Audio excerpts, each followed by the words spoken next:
할렐루야.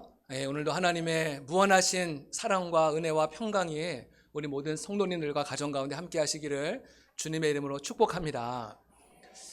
간혹 영화나 이제 드라마를 보다 보면요, 거기에 등장하는 이제 대사 한마디가 우리의 마음에 굉장한 울림과 감동을 주는 경우가 있습니다. 어떤 경우는요, 굉장히 은혜가 되는 그런 대사가 있더라고요.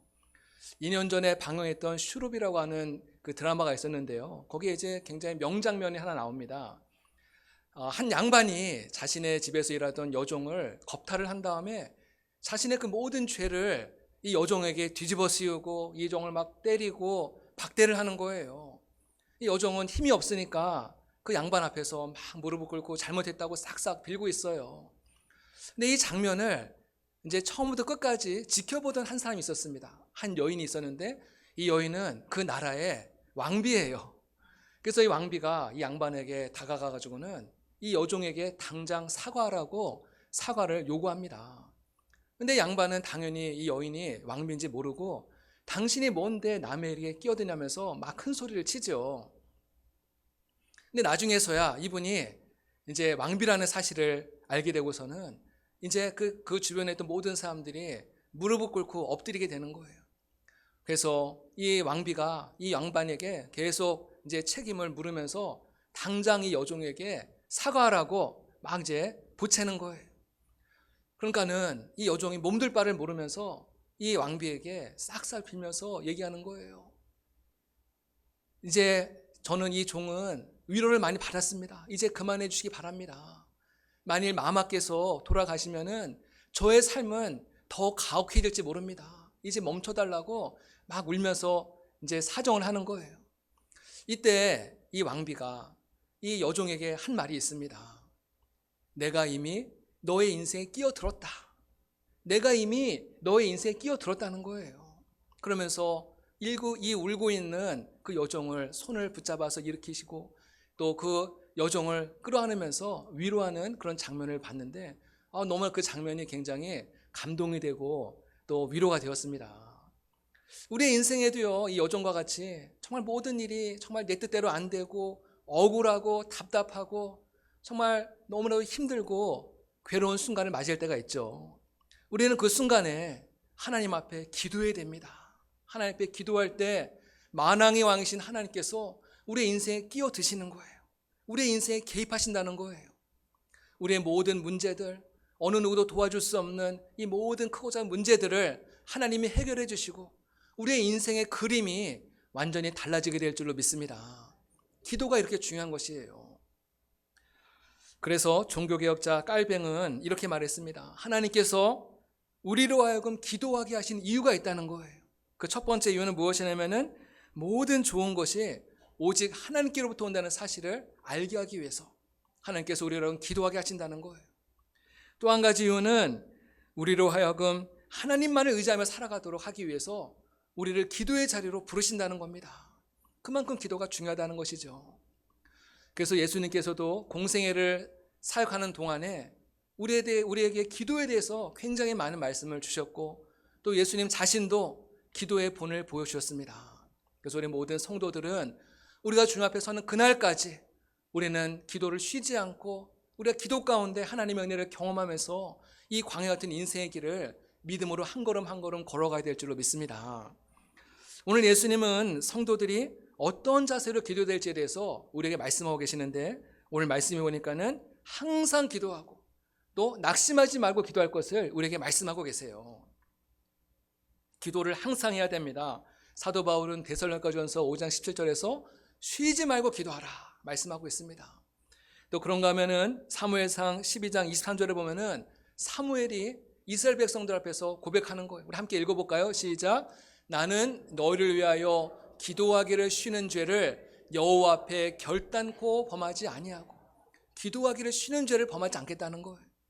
또 시편 116편 2절 말씀입니다. 함께 같이 읽어보겠습니다. 그의 귀를 내게 기울이셨으므로 내가 평생에 기도하리로다. 이와 같이 성경에서는 우리 성도들이 쉬지 말고 기도할 것을 우리에게 끊임없이 말씀하고 계세요. 우리가 기도를 쉰다는 것은 영적으로 잠을 잔다는 것이거든요. 여러분, 운전하는 사람이 깨어서 운전을 해야지 운전하다가 잠이 들면 어떻게 되겠습니까? 무시무시한 일이 일어나는 것이죠. 상상하기도 힘든 일이 일어나는 것입니다. 우리가 기도를 하지 않는 것은 마귀가 우리의 집에 들어오도록 우리의 대문을 활짝 열어놓는 것과 똑같다는 것입니다. 그래서 저는 성도들의 가정에 가서 신방하며 기도할 때 이런 기도를 드립니다. 하나님, 이 가정 안에서 기도의 등불이 꺼지지 않게 해주십시오. 기도의 등불이 항상 활활 타오르게 해주십시오. 그렇게 기도합니다. 여러분, 그 가정에 기도의 등불이 꺼지면은 영적인 어두움이 그 가정을 덮치는 겁니다. 교회 안에서 기도의 등불이 꺼지면 어떻게 되겠습니까? 그러면 이 교회는 어두워지게 될 것이고 방황하게 될 것이고 온갖 문제들이 이 교회 안에 찾아오고 말 것입니다. 여러분의 가정과 우리 산남교회 가운데 항상 기도의 등불을 밝혀드는 우리 믿음의 성도 되시기를 주님의 이름으로 축복합니다.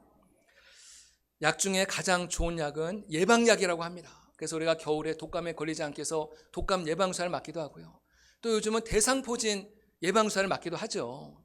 예방약을 통해서 다가올 그 모든 질병을 미리 막는 거 아니겠습니까? 이와 같이 기도는 우리 가운데 찾아오는 수많은 불행과 저주와 사고와 질병과 모든 것을 막아주는 방파제와 같은 역할을 한다는 거예요. 근데 대부분의 사람들은 미리 기도하지 않고 사건이 터진 다음에, 문제가 터진 다음에서야, 그제서야 하나님 앞에 기도하는 사람들이 많이 있다는 거예요. 소 잃고 외양간 고치는 것이죠. 하지만 우리가 미리 영적으로 깨어서 기도로 준비하면은 소도 잃지 않게 되고 우리의 가정에 평안하게 되고 수많은 사고와 질병과 어려움으로부터 하나님께서 우리를 보호하시는 은혜를 누리게 되는 줄로 믿으시기를 바랍니다. 예수님께서 기도에 대해서 또 한 가지 말씀하셨는데, 기도하다가 낙심하지 말라는 거예요. 낙심하지 말라. 예수님께서 왜 우리에게 낙심하지 말라고 말씀하신 걸까요?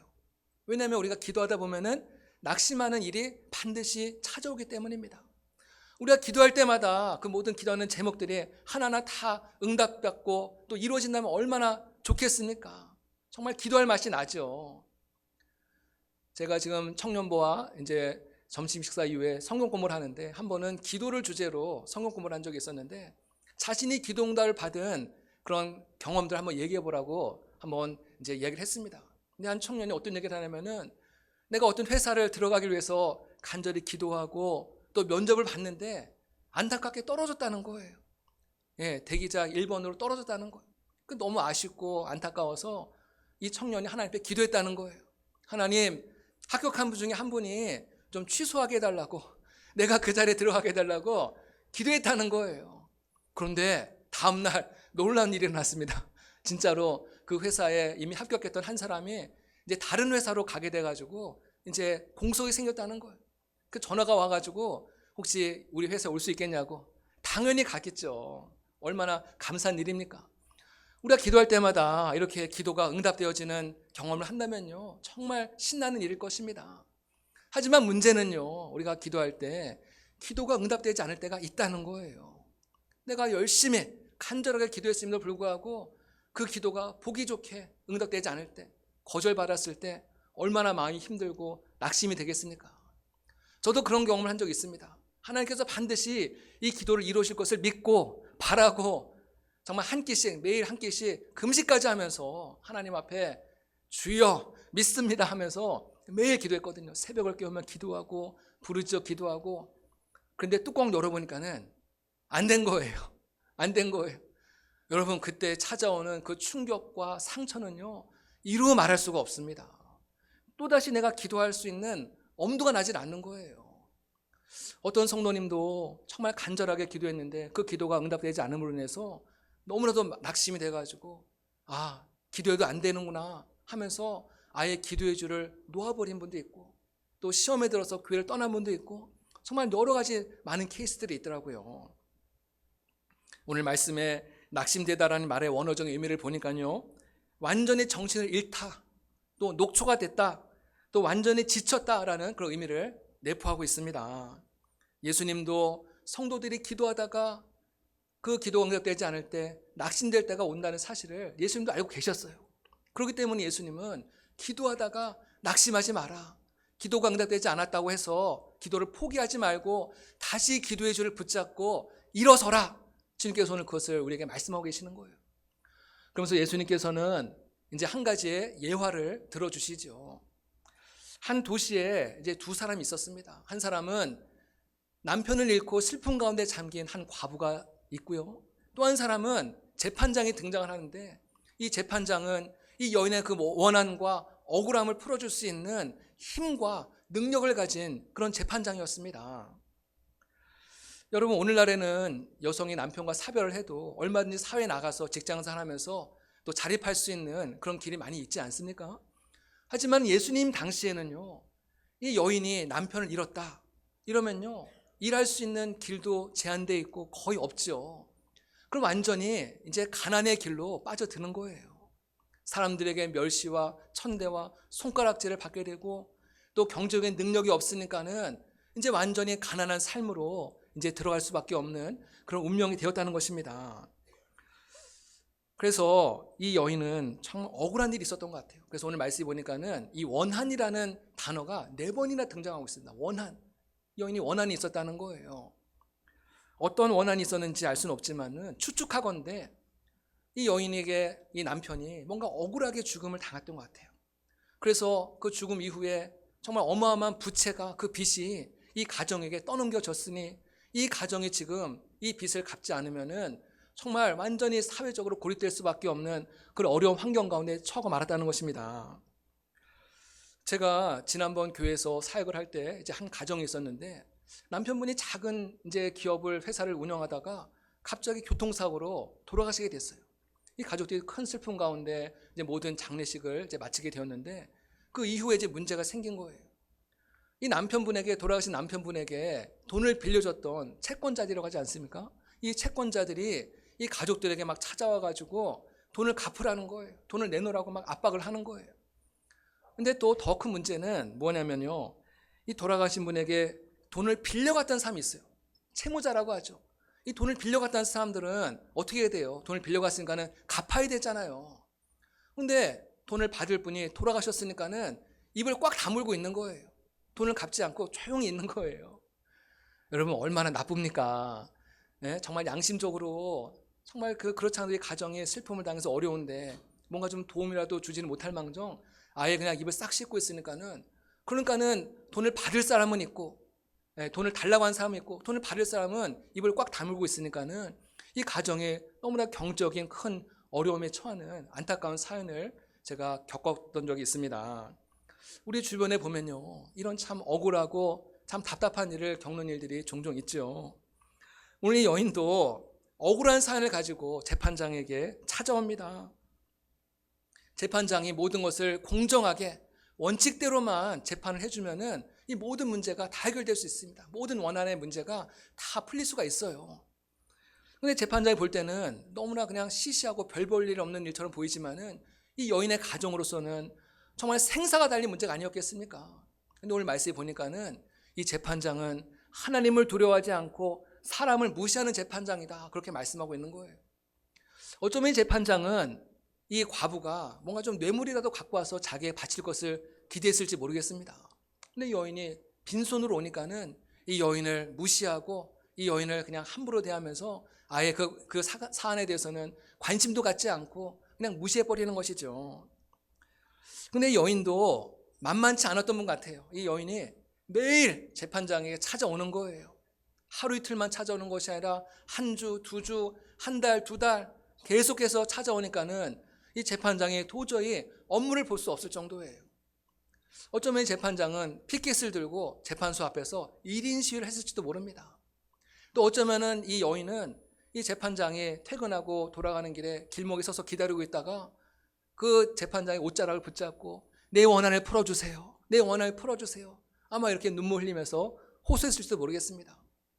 어쩌면은 이 재판장이 잠을 자고 있을 때 꿈에까지 나타나서, 이 여인은 꿈에까지 나타나서 내 원한을 풀어주세요, 내 원한을 풀어주세요, 아마 그렇게 재판장이 나타나지 않았을까, 한번 그런 상상을 해봤습니다. 그러니 5절에 재판장이 속으로 이렇게 생각을 합니다. 이 과부가 하도 나를 귀찮게 하니 내가 정말 괴로워서 미치겠구나. 차라리 빨리 이 문제를 해결해줘서 이 여인이 더 이상 나를 찾아오지 않도록 빨리 문제를 해결해줘야겠구나. 그렇게 해서 이 여인이 가지고 있었던 그 모든 원한을 풀어줬다, 이것이 오늘 예수님께서 말씀하신 이 비유의 이제 마지막 내용입니다. 예수님께서 이렇게 말씀하십니다. 이 불의한 재판장이 여인이 자주 찾아가서 귀찮게 하고 괴롭게 하니까는 이 여인의 원한을 풀어줬는데 하물며 살아계신 하나님 아버지께서 밤낮으로 부르짖는 그 택하신 자들의 그 원한을 풀어주지 않겠느냐. 예수님께서 그렇게 말씀하시는 거예요. 여러분, 풀어주시겠다는 겁니까? 안 풀어주시겠다는 겁니까? 풀어주시겠다는 것이죠. 그렇죠? 예, 이중 부정은 강한 긍정을 말하는 거 아니겠습니까? 풀어주지 아니하시겠느냐? 반드시 풀어주겠다는 것. 하나님께서 강력한 의지를 가지고 밤낮으로 부르짖는 성도들의 그 눈물과 부르짖음을 하나님은 들으시고 우리의 억울함과 우리의 원한을 반드시 하나님은 풀어주신 하나님이신 줄로 믿으시기를 바랍니다. 과부가 재판장을 자꾸만 찾아와서 괴롭혔을 때 그 재판장이 그 여인의 기도를 들어주고 원한을 풀어줬던 것처럼 우리도 하나님 앞에 나와서 하나님을 괴롭히라는 거예요. 하나님을 자꾸만 귀찮게 하라는 거예요. 하나님, 좀 이 기도 좀 들어주시면 안 돼요? 하나님, 제발 이 기도 좀 들어주세요. 하나님 앞에 계속 밤낮으로 부르짖고 기도하라는 것이죠. 제가 어떤 집사님의 이야기를 들어보니까요, 이 집사님이 질병 때문에 너무나도 힘든 시간을 보내고 있었는데 우리 산남교회 2층에 소예배실이 있거든요. 오늘 말씀대로 소예배실에 와서 밤낮으로 하나님 앞에 기도하고 거기 교회에서 살다시피 하면서 하나님 앞에 막 매달렸다는 거예요. 하나님께서 이분의 병을 고쳐주셨을까요? 안 고쳐주셨을까요? 하나님께서 이 병을 고쳐주시고 건강을 회복시키신 줄로 믿으시길 바랍니다. 제가 명성교회에 있을 때도요, 이제 성도들이 많이 있잖아요. 근데 어떤 성도들은 자주 와가지고 매주마다 와가지고 기도해달라고 하는 거예요. 문제를 해결해달라고 저한테 기도를 요청하는 것입니다. 많은 성도들은 대부분은 목회자에게 오는 것이 굉장히 좀 어렵고, 또 많은 성도들 많은데 목사님 나까지 가면은 얼마나 귀찮고 피곤하실까 이래가지고 대부분 잘 안 오시는데, 어떤 분은 그냥 귀찮게 매주 와가지고 기도해달라고 부탁을 하는 거예요. 이런 성도들이 기도를 부탁하는데 어떻게 하겠어요? 와서 간절하게 기도하죠. 그분을 붙잡고 간절하게 기도합니다. 여러분, 근데요, 이렇게 간절하게 적극적으로 기도를 부탁하시는 분들이 나중에 이런 분들의 은혜를 받고 나중에 응답을 받더라는 거예요. 할렐루야. 목사님이 알아서 기도해 주겠지 뭐. 여러분, 제가 성도들의 기도 어떻게 다 알겠습니까? 하지만 저한테 기도를 부탁하시는 분은요, 기도할 때마다 기억이 나는 거예요. 그분 맞아, 매주 와가지고 나를 귀찮게 한 그분, 내가 기도했던 그분 기억이 나는 거예요. 그래서 그분에서 기도가 나오게 되는 것이죠. 할렐루야. 그래서 은혜 받는 일에는요, 우리 모든 성도들이 적극적이어야 돼요. 하나님이 알아서 기도 응답해 주시겠지, 알아서 주시겠지, 이것이 아니라 하나님 앞에 내가 원하는 것들, 바라는 것들을 밤낮으로 기도하고 부르짖을 때 하나님께서 우리의 원한을 풀어주시고 우리의 기도에 하나님께서 신실하게 응답하시는 하나님이신 것을 믿으시기를 바랍니다. 예수님은 왜 우리에게 이토록 낙심하지 말고 포기하지 말고 기도하라 그렇게 말씀하셨을까? 제가 오늘 이 말씀을 한번 묵상을 하면서 이런 생각을 한번 가져봤습니다. 우리에게 기도를 응답하시는 하나님, 삼위일체 하나님이시잖아요. 성부, 성자, 성령. 예수님은 그 가운데 성자 하나님이시잖아요. 예수님께서는 우리의 성도들의 기도에 응답하시는 하나님의 마음을 그 옆에서 어느 누구보다 가장 잘 알고 계신다는 거예요. 그래서 하나님은 성도들이 기도할 때, 그래, 내가 이 기도에 가장 좋은 것으로 가장 좋은 때에 내가 이 기도에 응답해 줘야지, 이 기도에 대한 선물을 줘야지, 하나님은 그렇게 마음을 갖고 계시는데, 성도들이 어느 정도 기도하다가 기도가 응답되지 않으면 쉽게 포기하고 낙심해버리고 만다는 거예요. 하나님께서 어마어마한 선물을 지금 주시려고 딱 준비하고 있었는데 성도들이 기도를 포기하고 또 기도를 쉬어버리니까는 그 기도 응답이 오지 않는다는 거예요. 아마 성자 예수님께서는요, 하나님 아버지의 옆에서 그 장면을 늘 보면서 그것이 너무나 마음이 안타까웠던 것 같아요. 예수님은 이런 모든 기도의 원리를 너무나 잘 알고 계시기 때문에 오늘 우리에게 항상 기도하고 낙심하지 말라고 오늘 우리에게 말씀하고 계신 줄로 믿으시기를 바랍니다. 제가 얼마 전에 TV 프로를 봤는데 실제로 있었던 한 사건을 다루는 프로였습니다. 이제 한지수 양이라고 하는 이 여자 청년에 관한 이야기인데, 이 지수 양이 2008년도에 다이빙 자격증을 이제 따기 위해서 중미에 있는 온두라스라고 하는 나라를 이제 방문하게 되었습니다. 거기서 이제 다이빙 자격증을 따기 위해서 열심히 이제 활동을 하고 있었는데, 근데 공교롭게도 이 이제 학생이 머물고 있던 그 숙소 근방에서 이제 한 외국인이 살해당하는 참 끔찍한 사건이 이제 벌어진 거예요. 근데 온두라스 경찰이 이상하게 이 지수양을 살인 용의자로 체포를 한 거예요. 네, 아무 잘못도 없는 이 지수양을 이제 살인 용의자로 체포해가지고 이제 구치소에다가 수감을 한 거예요. 정말 열악한 그 환경인데 거기서 이제 생활하는 거죠. 정말 너무나도 어이없는 일 아니겠습니까? 너무 황당한 일 아니겠습니까? 이 소식을 알고서는 이 지수양의 아버지가 이제 한국에서 하던 일들을 다 뒤로하고 이제 한 걸음에 온두라스로 달려간 거예요. 그래서 지수양이 지금 수감되어 있는 그 구치소를 일주일에 3번씩 계속 방문하면서 그 딸을 위로하고 잘 될 거야. 너무 걱정하지 마. 함께 기도하자. 격려하면서 웃는 모습으로 이제 헤어지는 그런 장면이 나왔는데요. 그러니까 이 아버지는 이 문제를 해결하기 위해서 이제 백방으로 알아보기 시작하는 거예요. 온두라스 뭐 완전 낯선 땅 아니겠습니까? 근데 마침 그때 그 명성교에서 파견된 박명하 선교사님을 이제 연결이 되었고요. 또 그 선교사님을 통해서 한인 사회가 우리가 저 지수양을 돕자. 그래서 발벗고 나서기 시작을 했습니다. 그리고 이 사건이 우리 대한민국 정부에도 이 사건이 알려지게 되었고, 정부에서 이제 급조한 이제 법률 자문단이 이제 결성이 되어가지고 현재 파견이 됩니다. 그래서 온두라스 현재 파견이 돼서 이 사건을 처음부터 다시금 재조사를 하는 거예요.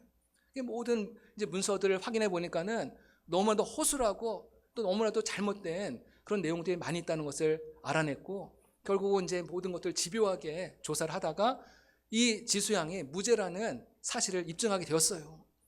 그래서 이제 드디어 판결날이 왔죠. 얼마나 긴장되겠습니까? 판결날 드디어 이 지수양이 무죄라고 하는 그런 선고를 받게 되고 이제 풀려나게 되었다는 이제 그런 이야기를 다루고 있었다는 거예요.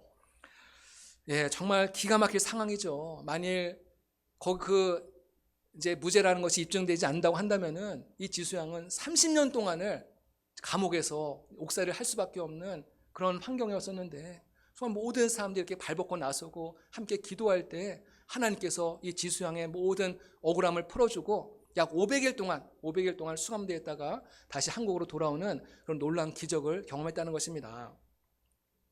이 지수양은 가석방 기간 동안에 한인교회에 이제 참석해서 예배를 드린 적이 있었는데 매일 새벽마다 하나님 앞에 나아가서 기도했다는 거예요.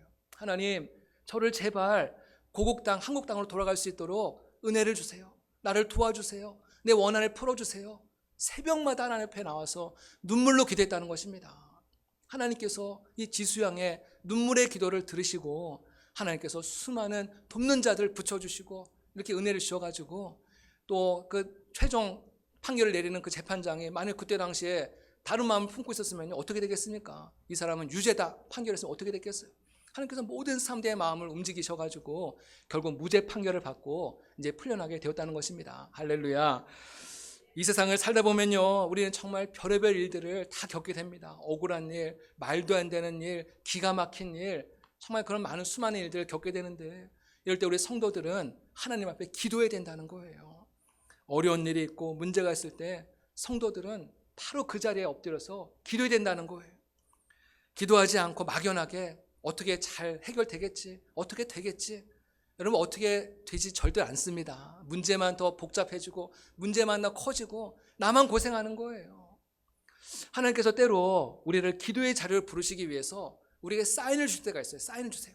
자꾸만 내 마음이 불안하고 답답하다든지, 우리 가정에 자꾸만 어려운 일이 생기다든지, 문제가 생기다든지, 크고 작은 자꾸만 사고가 생긴다든지, 여러분 모든 것들이요, 하나님 지금 사인을 주는 거예요. 사인. 너 빨리 기도의 자리에 나와라. 너 지금 뭐 하고 있니? 빨리 기도의 자리에 나와서 무릎 꿇고 기도해. 하나님께서 우리에게 사인을 주시는 거거든요.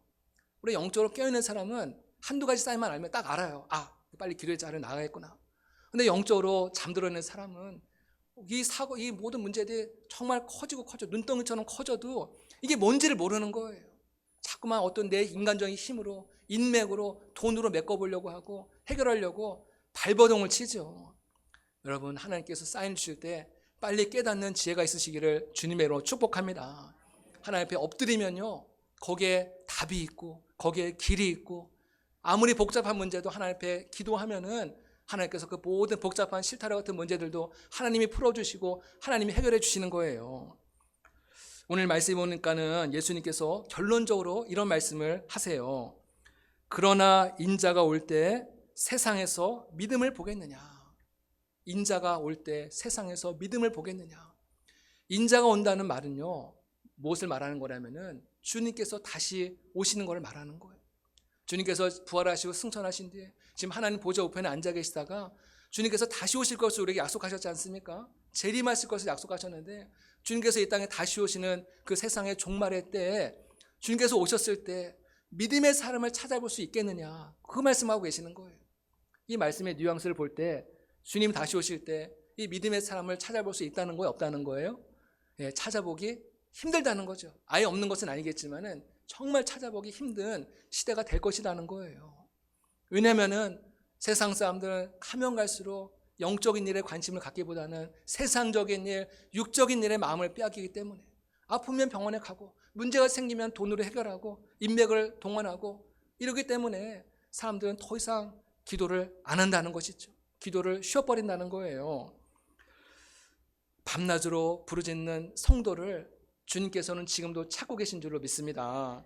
우리나라만 하더라도요, 정말 얼마나 기도원마다 얼마나 사람들로 꽉꽉 차고 그랬는데요, 지금은 기도원에 가보면은 사람들도 없고 문 닫는 기도원도 많고 얼마나 우리가 지금 기도에 잠을 자고 있는지 모릅니다.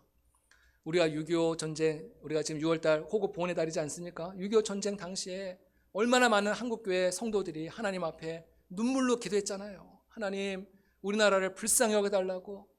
전쟁 이후에 우리나라가 전 세계에서 가장 가난한 나라, 가장 불쌍한 나라, 가장 비참한 나라였는데 얼마나 많은 우리 믿음의 어머니 아버지들이 하나님 앞에 눈물로 기도하고 밤낮으로 기도했을 때 하나님께서 이 나라 민족을 이렇게 축복하시고 정말 넘치는 복을 주지 않았습니까? 그런데 우리는 너무나 넘치는 복을 받은 뒤에 우리가 지금 기도를 쉬고 있다는 거예요. 잠을 자고 있다는 것입니다. 저는 우리 산남교회가 다른 어떤 교회보다도 정말 기도하는 교회 되기를 주님의 이름으로 축복합니다. 예, 기도하는 교회 되기를 바라는 거예요.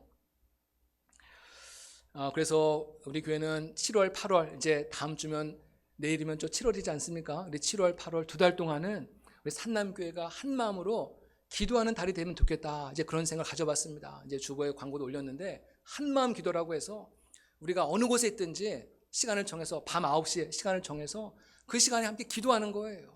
뭐 꼭 그 시간에 나는 일찍 잠듭니다. 그러면은 좀 일찍 기도해도 되고요. 뭐 10분을 기도해도 되고 5분을 기도해도 됩니다. 우리 교회를 위해서, 나라 민족을 위해서, 여러분의 가정을 위해서, 자녀들을 위해서 얼마나 기도할 게 많습니까 지금. 그 기도의 제목을 위해서 함께 이제 기도를 모으는 것이죠. 각자의 기도는 작은 불씨지만요, 이 작은 불씨가 하나하나 모이면 어떻게 됩니까?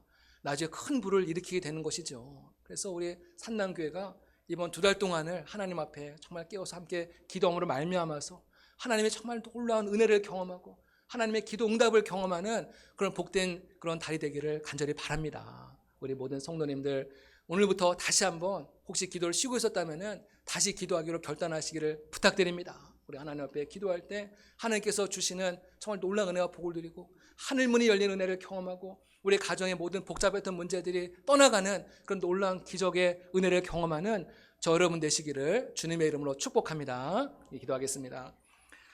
하나님 아버지 감사합니다. 오늘도 저희들을 기도의 자리, 예배의 자리에 부르시니 감사합니다. 예수님께서 말씀하셨던 것처럼 우리 모두가 항상 기도하게 하시고 낙심하지 않고 기도하게 하셔서 우리가 영적으로 깨어있는 삶을 살아가게 하여 주시오며 하나님께서 우리에게 주시고자 하는 놀라운 축복과 은혜를 마음껏 누리며 살아가는 믿음의 성도 될 수 있도록 함께하여 주시옵소서. 모든 것 주님께 감사하고 예수님의 이름으로 기도드립니다. 아멘.